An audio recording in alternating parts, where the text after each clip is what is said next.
at Jackson County Intermediate School District Central Campus with Superintendent Kevin Oxley. And Kevin, we're in a building that was supposed to be demoed. Yes. What happened? Well, Jackson Public Schools offered to sell it to us for $1. It was really a good deal for everybody, one of those rare win-win-win projects. So we bought it for $1. They saved over $1 million that they were going to put into tearing it down and putting it in a landfill. It allowed us needed space for our programming, and it preserved investments that taxpayers had made in this building over the years, and it pumped a lot of money into the local economy because we use so many local contractors. It's called Central Campus because it centralizes a lot of the services and facilities that you used all over the county previously. Right, we rented a lot of space around the county, and we still rent some space, but we were moving buses all over the county and moving kids all over the county, and putting it in one place has really helped programming. So there's a lot to see, and you've set up a tour with some of your team as tour guides. We have with us Roger Hours, our JCISD project manager for this, and Maureen Keene, our assistant superintendent and director of special ed. So let's go take a tour. We're with Maureen Keene, assistant superintendent at the ISD and director of special education. In this space, it's familiar, it's the old Frost School. That's correct. This is the original main hallway. We still have the original floors. We have updated what we needed to and kept what we could. So in this building, we have several different areas of student programming. I'm going to show you first where we bring babies in that need to be evaluated to see if they need our services. We bring small children under the age of 3 in here. They come in and to meet with our therapists and do evaluations. It's kind of a play-based evaluation system. We have a two-way mirror so parents can watch what's happening or they can be involved if they need to. And then it's kind of a one-stop shop. We also have conference space so we can meet with parents afterwards to let them know what we think and if the students would qualify for our services. So is it a parent's responsibility then to seek you out, or is someone going to match the parent up with the ISD? Both. We have an early on referral number that is called, comes in here to the ISD when either a doctor, the hospital, a parent has a concern, and we sometimes go out to the homes and do an evaluation or an intake, and sometimes we have students come here. Back here, it looks like there's a little bit more high technology. That's true. We have something very unique here. When we have 2 on our campuses, one in this campus, one on our north campus, but we have an audiological booth, so we have a sound booth to test hearing in. Maureen, the building interior is very colorful, but the colors, they do have a meaning. We do. We've color-coded our hallway to match our mascots. We have 4 student programming hallways, each having a different color and a different mascot. This is the green hallway, our early childhood hallway. It's the most colorful, has the most color. This is our Husky hallway. And we've got one of the classrooms in the Husky wing. This is one of our early childhood special education classrooms. This would service students up to about age 5, preschool, for students with special needs. Looks like a typical preschool classroom, but we do have technology in each of our classrooms. We do have some adapted furniture depending on the needs of the kids, but basically it's a regular preschool room. It looks like the Frost classroom, except this looks a little different.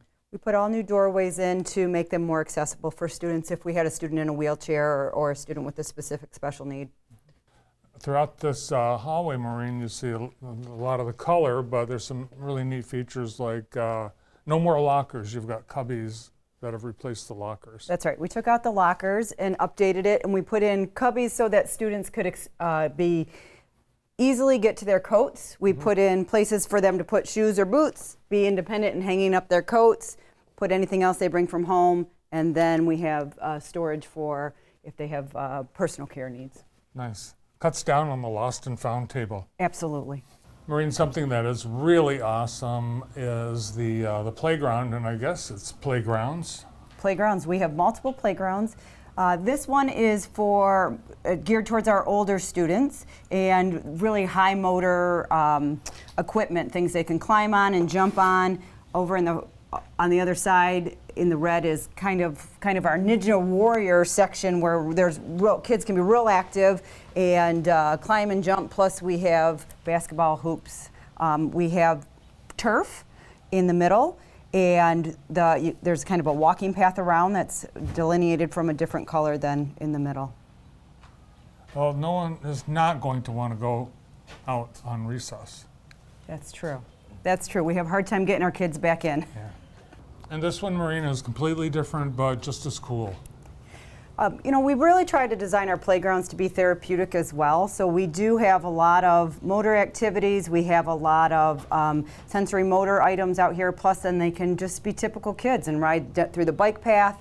We have hopscotch and letter identification, plus just places where kids can just be kids. Marina, we're in a different hallway, and there are a few things that are different here, including the color, purple. What's this neighborhood? This is our home of our Ravens. This is the purple hallway, the purple neighborhood. Mainly the students in this hallway are students with autism or students with cognitive impairments. They're a little bit older than the students that are in our green hallway. Marina, this is a cool classroom, and the first thing I notice is it has the trademark ISD super shiny floor. We try to keep our building in great condition, and our maintenance team does an awesome job with that. So in this classroom, it is much like a typical classroom, but our scheduling may be different for the students to meet their needs. In here, every student has a need for an individual desk, so we provide those for them. We have great technology like in all of our other classrooms, but the student programming probably looks a little different. Very individualized, small number of students in these classrooms. Are the students grouped by age or their level of ability? Both. So our programming in this county is for students with special needs is leveled. Our kids with a higher need have less students in the classroom, more adults. This is more of a typical elementary aged classroom. So we have probably 8 kids in this classroom and maybe 2 or 3 adults.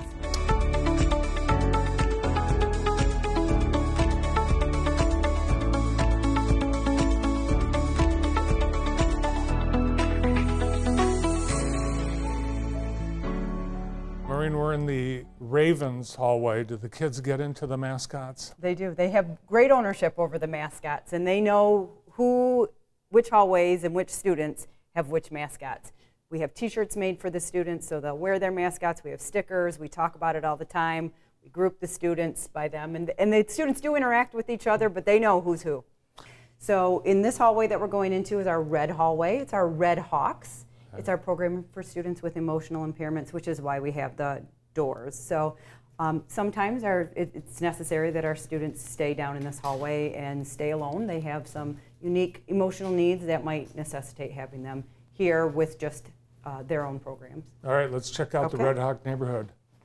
This is a great neighborhood because this is an example of one of our programs where we had classes all over the county, and students really never felt like they had a home base. They never had a home. They were in classrooms kind of isolated from other students. Now they feel like they have their own school within the building.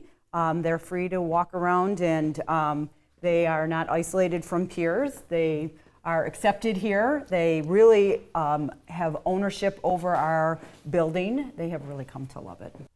We've tried to create some really unique spaces for our students who at times have difficulty regulating their emotions. So we like to give them places where they can feel comfortable to be themselves, but still have access to everything a typical school would have.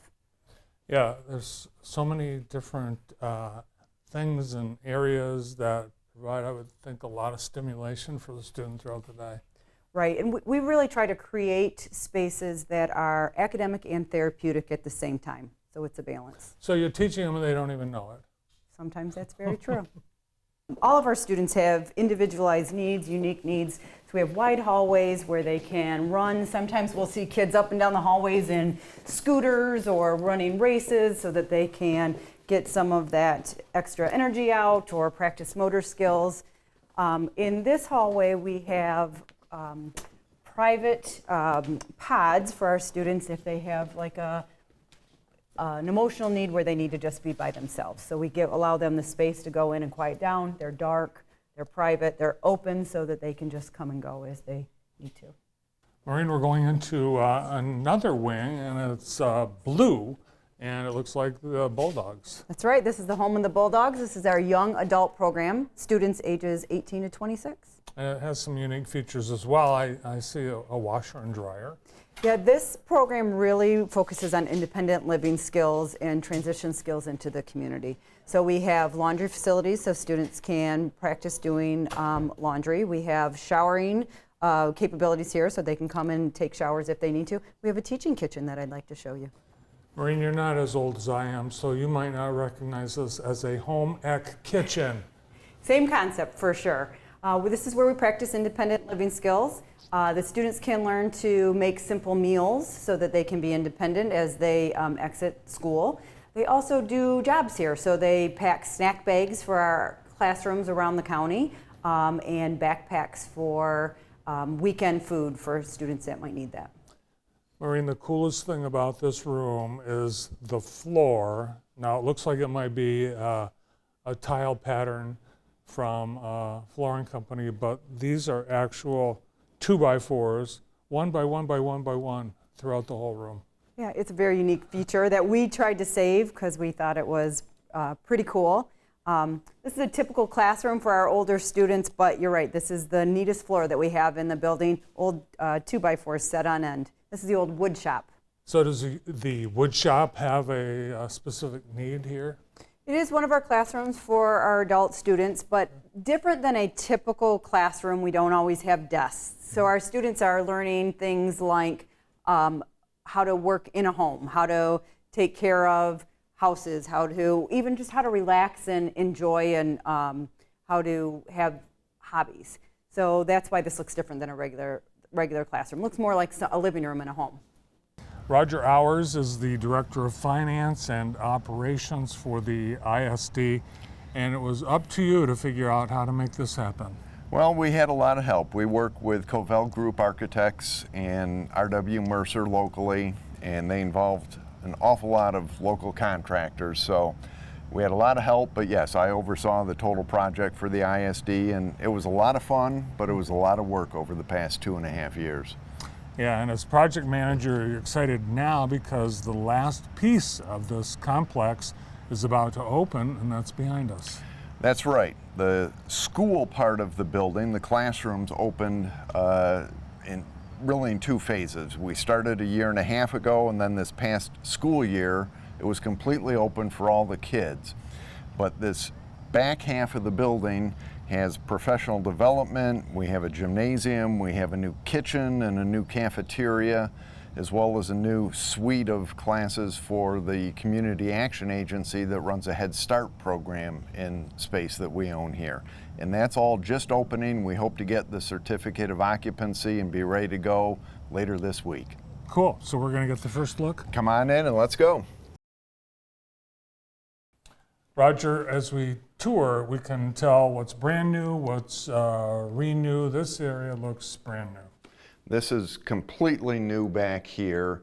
It used to be locker rooms from the old Frost School for both the pool and the gym area.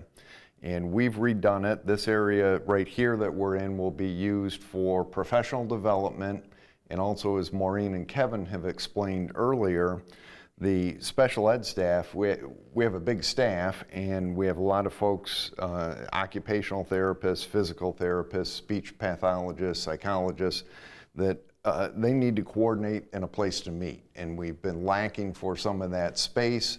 So we've got meeting rooms and places where they can meet here in this facility, as well as we'll do training for teachers throughout Jackson County in this area here. Yeah, tons of collaboration and training that goes on all year round. That's correct, and that's part of the role of the ISD, and we needed more space to accomplish that, and now we're going to have it. So Roger, have you had any requests from brides to be? No brides yet. We've had a lot of school groups and some community groups already ask about using this space. We need to start slowly and get things scheduled and make sure we get open first. As you can see, this is a great big room. This is our big multi-purpose room. This will accommodate groups of several hundred people that we can have here. So big meetings and presentations can be done in this room. We don't have the technology installed yet, but that'll be coming, and there'll be big screens and sound system so that we'll accommodate kind of the latest and greatest in terms of presentation technology in this room. Roger, what about for smaller groups? What do you have for those? We have other rooms, like the room we're in now, for different size groups. So we can have small rooms for as few as, say, 6 people and up to about 30 people, and then the big multi-purpose room, which is literally a couple hundred, a few hundred people. So we have different rooms for different sizes of groups and different breakout areas that they can all meet in. Roger, I've seen a lot of spectacular parts of this building, but I think this is the most spectacular because I remember it differently than what it looks like today. It's something. I played a lot of basketball in my years, and I'd love to get a basketball and start shooting some hoop here in this gym. We see a lot of different uses. Our students here will have gym class in here. We see a use for employee fitness and activities. I think we'll have some pickup basketball games, some volleyball games. There are pickleball courts in the gym here. I can see some community usage of this, some of the youth basketball and whatnot that used to play in the gym here. You know, as we were doing this project, an awful lot of the people that were working on this would tell me, oh, I learned to swim at Frost School, or I used to play basketball at Frost School. And so, you know, we'll have to work on that and find some uses, but I think this gym is going to get used a lot. It's beautiful, and with all the basketball I used to play, I'm just dying to get out there and shoot some hoop myself. It would be a lot of fun, I think. This building and this wall behind us used to be all windows. That's correct. Both ends of the gym had windows up high, and the walls were deteriorating and had to be addressed. So literally they had to hold up the ceiling while we tore down the walls and then rebuilt the walls at both ends of the gym. So that was quite a process. But it's all done now, and it's beautiful and it's bright. We got new bright lighting in here, so it really creates quite an effect, and it's spectacular, I think. Yeah, and the Bulldogs, they've never had a home court until now. And the Bulldogs have a home court. We have a scores table over there with our Bulldog logo, and on the floor of the court we have both the Bulldog logo, the Husky logo, which is a throwback to the old Frost School, as you know, plus our Red Hawks and our Ravens. So all of the programs have their logo right here on the court of this gym. Well done. Thank you. Roger, we're in the cafeteria and kitchen area. I love what you guys do with the floor. This is the same floor that existed 70 years ago. It's just a polished concrete. All the walls actually are new. We had to redo the walls, so all the outer walls of the cafeteria were redone. The kitchen is completely redone, literally down to the dirt, new piping, everything's new. All the equipment in the kitchen is brand new, and so we'll be basically operating in a brand new, modern commercial kitchen to feed all of our students and any of our professional development meetings that are here over a meal time. Yeah, nice bright space with a beautiful view of the park with these giant windows. That's right. There was a lot of glass in here before, and at first when we knew we had to take the walls down, we were concerned, but we kept a lot of glass, so the views here are spectacular. Kevin, I'm incredibly impressed with the work that you and your team have done on the Central Campus. It's really spectacular. Yeah, it was a great community effort, you know, from R.W. Mercer being the construction manager to Covell Agency, the architect.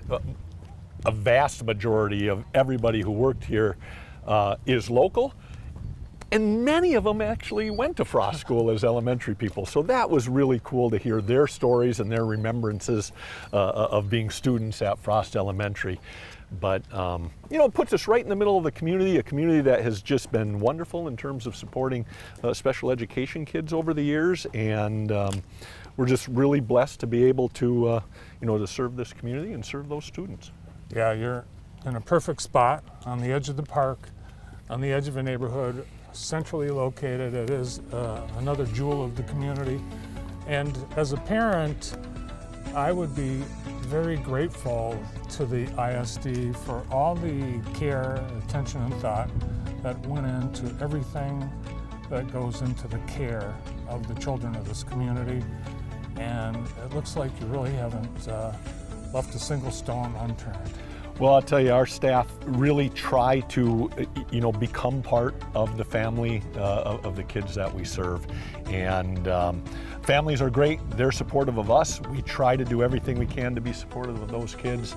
And it's just, it's a great culmination of a journey that took a couple of years. And you know, certainly there were some goofy things that happened in there with COVID and everything else, but everybody kind of muscled through it, and it feels good to be done.